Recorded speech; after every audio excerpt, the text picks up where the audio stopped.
everybody's jobs will change as a result of AI. Some jobs will disappear.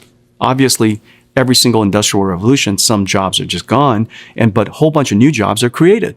Everybody will have to use AI because if you don't use AI, you're going to lose your job to somebody who does. Most people miss is that underneath the foundation of chatbots and agentic AI is a transformation of computing from general purpose to accelerated computing.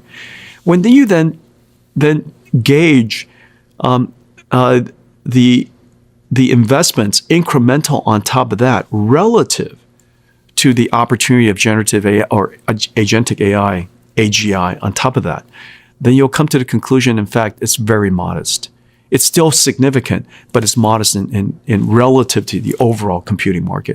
王仁勋的关键观点：第一 ，AI 会改变就业结构，某些工作会消失，但也会产生大量新职位。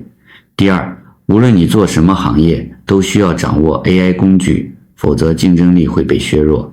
第三，技术上发生了根本变化，我们正从通用计算走向为 AI 优化的加速计算，这才是生成式和代理型 AI 能真正落地的基础。总体而言，相关投资重要，但应基于机会和市场规模理性决策。